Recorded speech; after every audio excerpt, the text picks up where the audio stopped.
Hola a todos, somos alumnas de cuarto de enfermería de la Universidad de Alcalá y en este vídeo pretendemos explicar de manera sencilla las infecciones de transmisión sexual y cómo prevenirlas. Para comenzar, es necesario saber qué es exactamente una infección de transmisión sexual. Así pues, esta se define como una enfermedad producida por microorganismos que se pueden pasar de una persona a otra mediante relaciones sexuales. Los microorganismos que pueden causar las ITS son los hongos, los virus, los parásitos, bacterias y protozoos. Entonces, ¿las formas de transmisión cuáles son? Principalmente las relaciones sexuales, tanto vaginales y anales como orales, a través del intercambio de fluidos corporales como semen, secreción vaginal o la sangre. Las ITS no tienen de sexualidad, por lo que existe el mismo riesgo de transmisión en relaciones heterosexuales como homosexuales.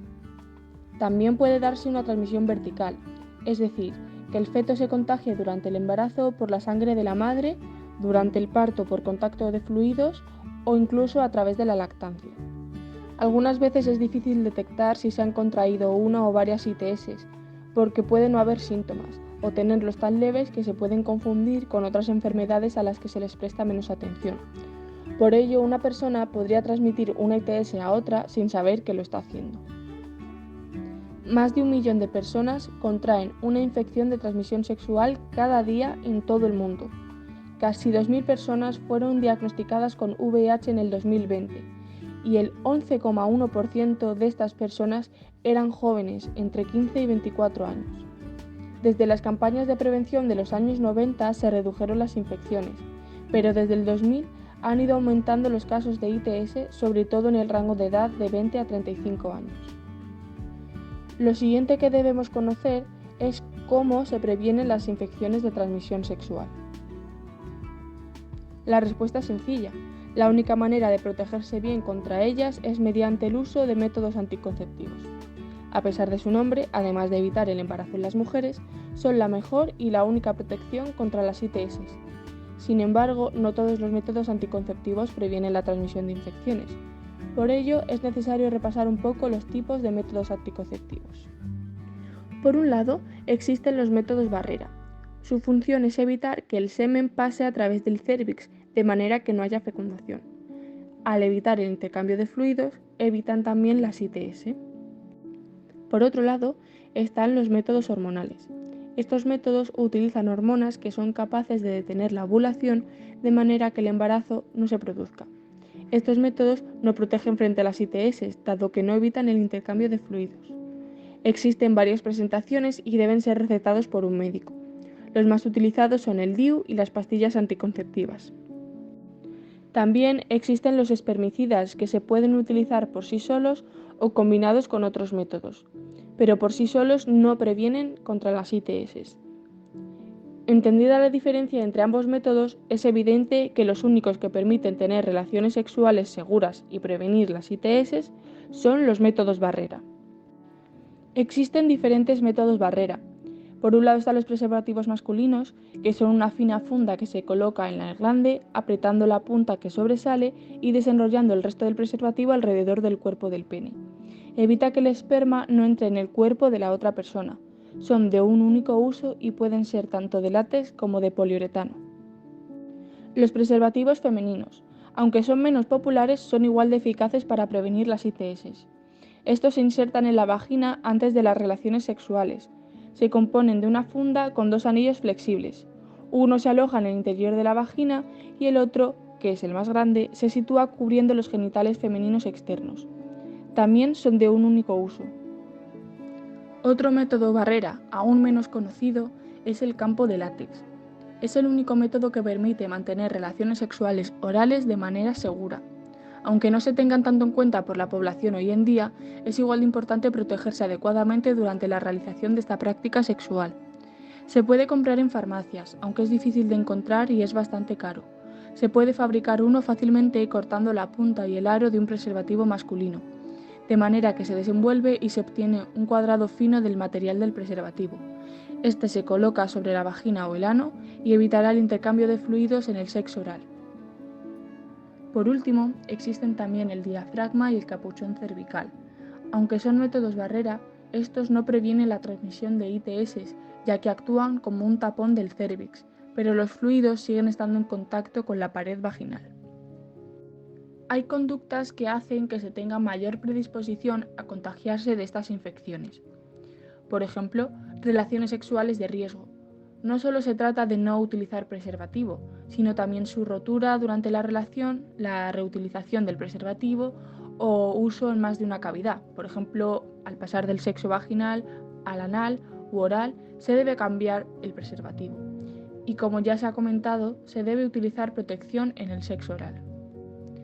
Tener un historial de ITS previas también, porque cuando se tienen antecedentes de infecciones, la probabilidad de contagiarse es mayor. Tener varias parejas sexuales. Tener relaciones con muchas personas, ya sea de forma simultánea o no, aumenta el número de personas con las que se tiene contacto y por lo tanto aumenta el riesgo de contagio. Consumo de drogas inyectadas. El compartir agujas facilita la transmisión de enfermedades como la hepatitis o el VIH. No vacunarse. Lo ideal es llevar el calendario de vacunación al día para protegerse a uno mismo y a los demás. Y por último, compartir juguetes sexuales, que se puede equiparar a tener relaciones sin protección. Existen más de 30 infecciones de transmisión sexual, pero a continuación se tratarán las más comunes. Cada una de ellas presenta diferentes síntomas que pueden tardar tiempo en dar la cara, pero la falta de síntomas detectables no elimina la posibilidad de producir daños reales en el cuerpo, ni la transmisión de la enfermedad a otras parejas sexuales. Dentro de las ITS producidas por bacterias se encuentra la gonorrea. Algunos de los síntomas que puede producir son, en cuanto a la infección genital, secreción amarillenta y espesa, molestia al orinar. En cuanto a la infección faríngea, suele ser asintomática. Y en cuanto a la infección anorrectal, también genera secreción amarillenta, espesa y picor anal. Los síntomas pueden tardar más de una semana en aparecer o incluso ser asintomática, pero si no se trata puede producir esterilidad y alteraciones en otros órganos. La última ITS producida por bacterias que vamos a comentar es la sífilis.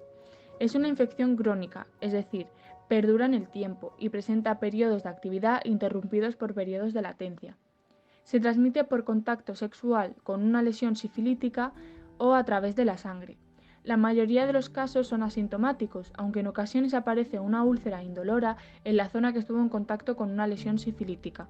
Esto se conoce como sífilis primaria. Si no se trata, evoluciona a una sífilis secundaria, en la que las lesiones sifilíticas contagiosas aparecen en nuestro propio cuerpo, en genitales, manos y pies. Este sería el periodo de actividad de la infección. Si sigue sin tratarse, aparecerá un periodo de latencia en el que parece que la infección se ha curado, pero en realidad se puede estar produciendo alteraciones en el corazón o en el cerebro, lo que se denomina sífilis terciaria. En mujeres, además, puede producir muerte fetal y sífilis congénita en el feto. Entre las ITS producidas por un virus se encuentra el virus del papiloma humano, también conocido como VPH. Normalmente la infección es asintomática, aunque pueden aparecer lesiones irregulares como verrugas en las zonas de contacto sexual. Las cepas 16 y 18 del VPH son las principales precursores del cáncer de cuello de útero en mujeres. Por ello, es muy importante la vacunación contra el VPH. El calendario vacunal de la Comunidad de Madrid incluye una vacuna bivalente que actúa previniendo la infección de los dos tipos de VPH que tienen más probabilidad de producir cáncer, llamada Cervarix. Anteriormente solo se ponía a las niñas de 12 años, aunque en este momento también están incluidos los hombres que tienen relaciones sexuales con hombres hasta los 26 años. Existe otra vacuna contra este virus, la Gardasil 9, que incluye la prevención contra un mayor número de cepas, pero no está incluida en el calendario vacunal, por lo que si alguien quiere ponérsela, debe comprarla en la farmacia. Otra manera de prevenir el cáncer de cérvix es la realización de citologías. Independientemente de la edad en la que se inicien las relaciones sexuales, se recomienda iniciar el cribado a los 25 años y realizar citologías cada 3 años. Por último, vamos a hablar del virus de la inmunodeficiencia humana, también conocido como VIH. Esta infección de transmisión sexual es una de las más estigmatizadas y existen muchos falsos mitos alrededor de ella. Se suele creer que el VIH se puede transmitir a través de la saliva o el sudor. Esto es completamente falso, solo se transmite a través de la sangre o de las relaciones sexuales.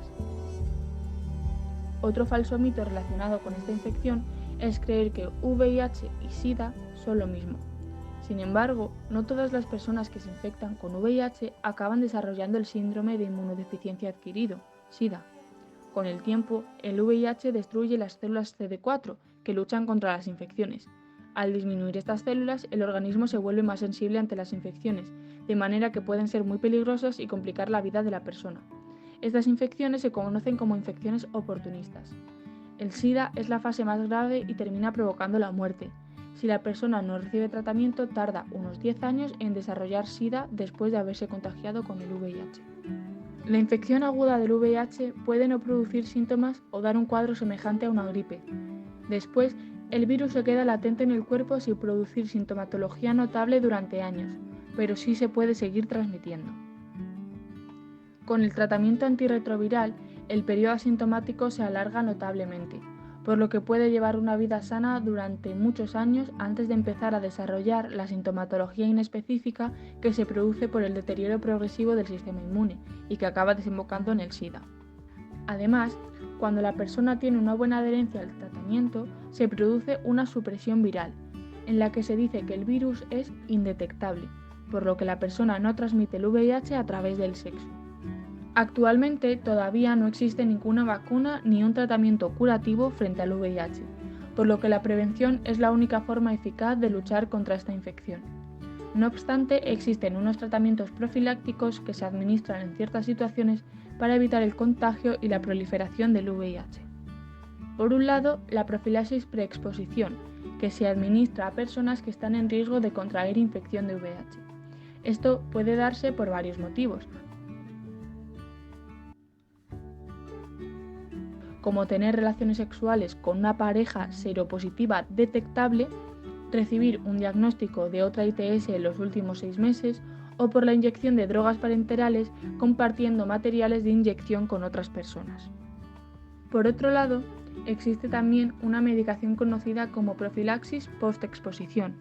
Se administra, por ejemplo, en caso de que se tengan relaciones sexuales con una persona seropositiva y el método barrera falle. Se debe administrar lo antes posible. Esto evita la proliferación del virus y que las células en reposo del sistema inmune se infecten, porque ahí es donde el virus se vuelve incurable. Por último, es importante mencionar que entre el 25 y el 30% de las personas que tienen VIH aún no conocen el diagnóstico. Por este motivo se implementó en las farmacias el autotest VIH para realizar una prueba en casa que detecta la presencia del virus. Sin embargo, hay que tener en cuenta que deben pasar 3 meses para que el cuerpo genere anticuerpos detectables. Asimismo, en centros sanitarios de la red pública se puede realizar el test de forma gratuita y confidencial. Aparte de las infecciones que hemos desarrollado, existen muchas otras, como la hepatitis A, B, C, las ladillas, la tricomona, la gardnerela, etc. En su mayoría, la única manera de protegerse ante estas infecciones es realizando una práctica sexual segura. Por ese motivo, el uso del preservativo no debe ser un asunto de confianza o de desconfianza, sino de responsabilidad y cuidado mutuo. Muchas gracias por la atención. A continuación se muestra la bibliografía utilizada para la presentación.